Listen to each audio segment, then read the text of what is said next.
আজকের গল্প মোবাইলের অ্যালঝাইমার্স। লেখা ও পাঠ অমিতাভ রায়। পরিবেশনা রবিবারে ও অবসরে গল্প পাঠ। সুতপা সেন নামটা মানুষটার মনের মতোই উজ্জ্বল ছিল।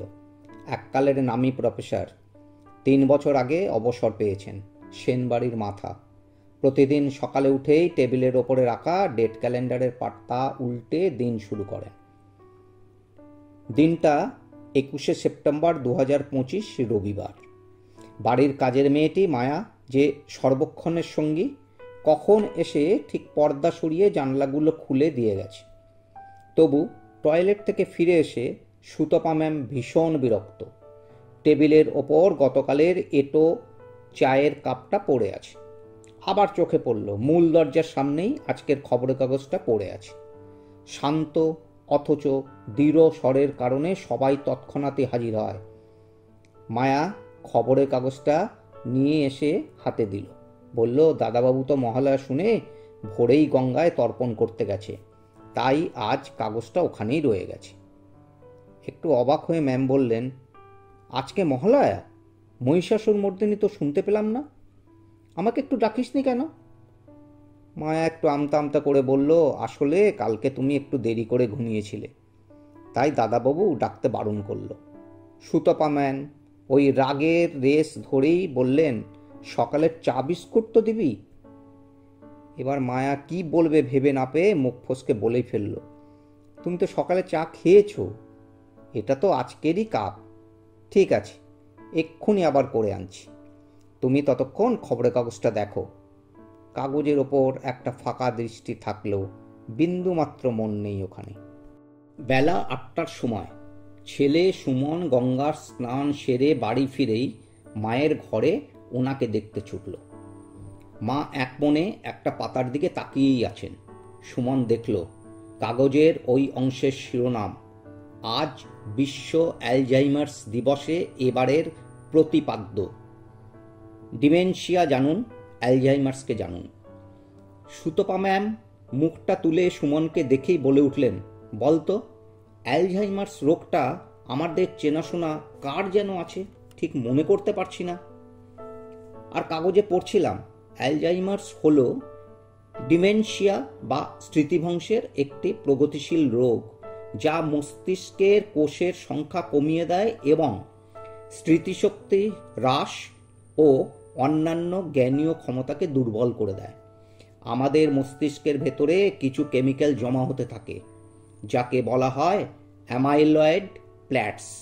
ওই প্ল্যাটসগুলো মস্তিষ্কের নার্ভের ভেতরে জমা হয়, ফলে নার্ভগুলো পঙ্গু হয়ে যায়, যার থেকে অ্যালঝাইমার্স রোগের উৎপত্তি।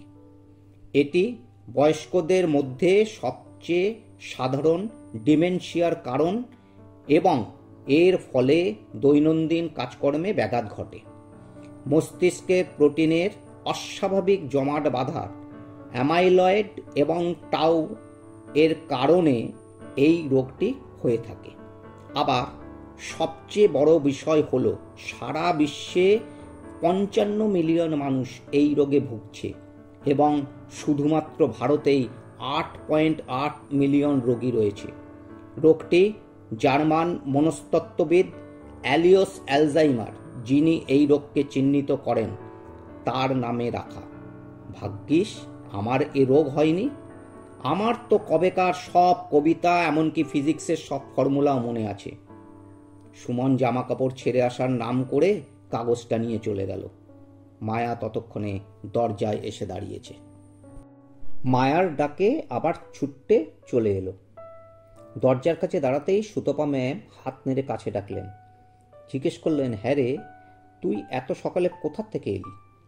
এখন তো অফিসে যাওয়ার সময় নয়। তোর বাবা তো অফিসের জন্য 9টার সময় বেরোতো। সুমন সঙ্গে সঙ্গে বলল, আজ তো মহালয়া, এমনিতেও রবিবার, আর আমার তো পার্মানেন্ট ওয়ার্ক ফ্রম হোম, তুমি তো জানোই। এবারও গিয়েছিলাম গঙ্গায় তর্পণ করতে। একটু চুপ থেকে ম্যাম এবার ধমকের সুরে অভিযোগ করলেন, ভোর 4টেতে উঠে মহিষাসুর মর্দিনী শোনার এতদিনকার প্রথা তুই ভেঙে দিলি, একবারও ডাকলি না।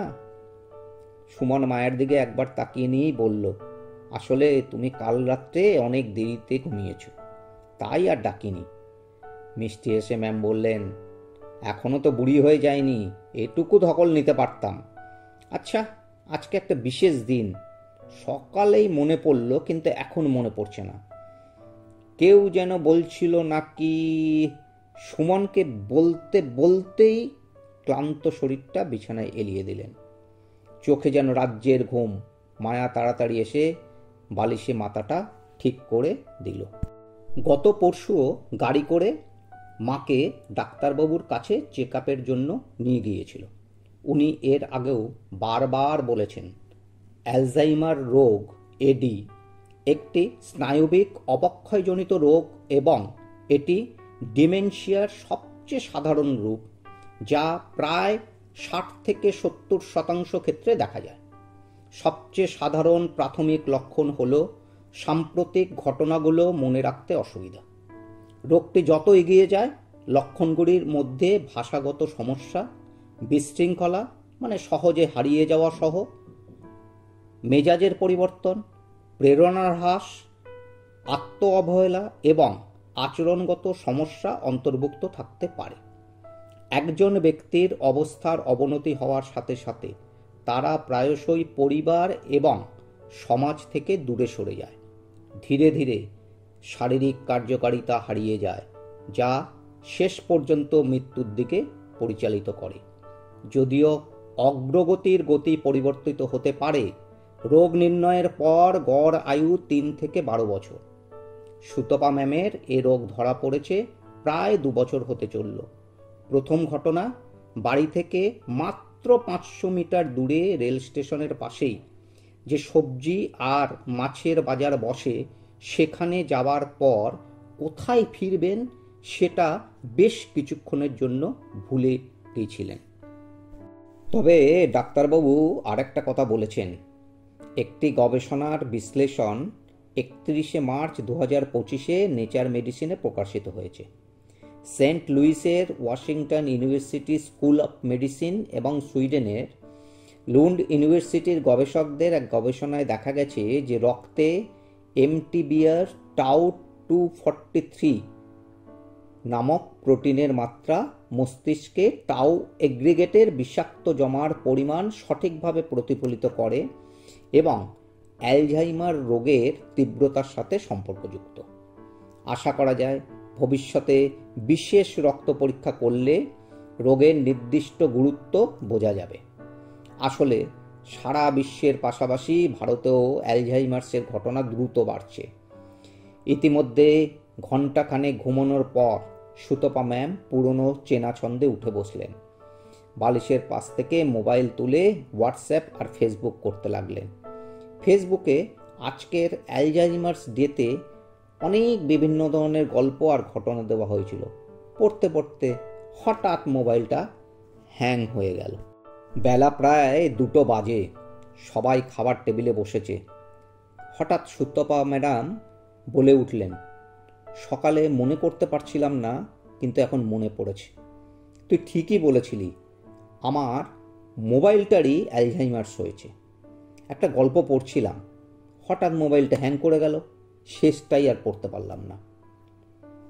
সুমনের অবুঝ মন খুব খুশি, কারণ ওনার কিছুদিন আগের কথা ভালোভাবে মনে পড়ছে। মায়ের কাঁধে হাত রেখে বলল, তোমার ফোনটা প্রায় 5 বছর হয়ে গেছে, ব্যাটারিটা কমজোরি হয়ে গেছে আর একটু গরম হয়ে যাচ্ছে, আর এটার র্যাম একটু কমই। অবশ্য তুমি এত ছবি তুলেছ, স্টোরেজ ফুল হয়ে গেছে, ভাইরাসও ক্লিন করতে হবে, কারণ রিসেট করলে ঠিক হচ্ছে না। ওসব ছাড়ো, আজই একটা নতুন ফোন কিনে আনবো, ওটা পুজো গিফট। নতুন ফোন কেনার কথা শুনেই হই হই করে উঠলেন। বললেন, আমার আগের ফোনটাও এই রকম প্রবলেমই হয়েছিল। তুই গুরুত্বপূর্ণ ডেটা ব্যাকআপ নিয়ে ফ্যাক্টরি রিসেট করেছিলি, মনে আছে? আমাদের মতন মানুষকেও যদি রিসেট করা যেত। অনেক দিন পর স্বাভাবিক ছন্দ পেয়ে সুমন বলে উঠল, তাহলে যে জীবনে নতুন করে শুরু করতে হতো? উত্তরটা তাৎক্ষণিক, কেন ব্যাকআপ নিয়ে রাখবি? সুমন খুব উৎসাহী হয়ে উঠেছে। মা আজ নিজে টলমলো হাত দিয়ে খাবার পরিবেশন করেছেন। দারুণ ব্যাপার। হঠাৎই প্রশ্ন করে বসলেন, বাবু, আমাদের পরিচিত জনের মধ্যে কার যেন অ্যালঝাইমার্স ছিল, ঠিক মনে পড়ছে না। সুমন চিকচিকে চোখ নিয়ে মাকে জড়িয়ে ধরতেই চোখ জলে ভরে গেল।